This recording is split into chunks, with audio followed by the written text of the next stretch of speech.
Like what do we have tonight? 4 or 5 calls while you were with us. Okay, normally we went to every call that was on the lake. Normally on a busy weekend, we might get 4 or 5 calls, but so might every other officer get 4 or 5 different calls. So you're talking 10 officers running 5 different directions at 5 different times. This was a fairly slow night on the lake. We got a domestic assault. We got a drunk girl unconscious on the dance floor. Alcohol violations. MIP. Guy walking down the road with a shotgun. What else did we have? Yeah, I'm getting old enough and done it long enough that, yeah, there was a time you look forward to it because it darn sure wasn't boring. And honestly, this weekend I've been bored. It's been, I never wish for something to happen, but we can't really draw down the amount of coverage out here. With, the sheriff's office right now, we're short. People tend to mind their manners when their own kids are around.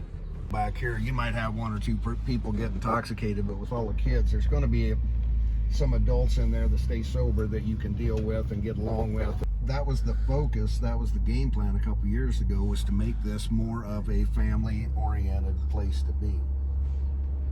Where 10, 15 years ago, this is the college kids, the singles. I mean, this was just one mass party.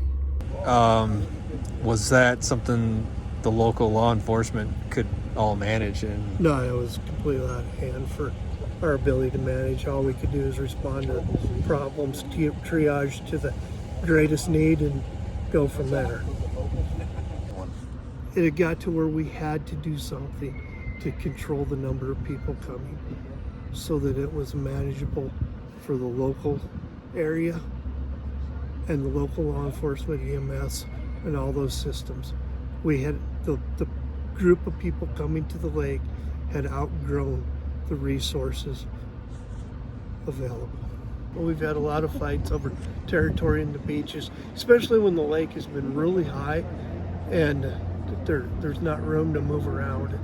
Our main priority is safety. The people speeding, driving crazy, the four-wheelers, which are not legal to be here, turn around, cause possible injuries to people. We actively enforce the illegal possession of alcohol. If we see alcohol, we make contact, seize the alcohol, and issue citations. We also come across a large amount of narcotics over the years, not just marijuana, but cocaine. Last year was a year of mushrooms. We got a lot of cases of psilocybin mushrooms out here last year.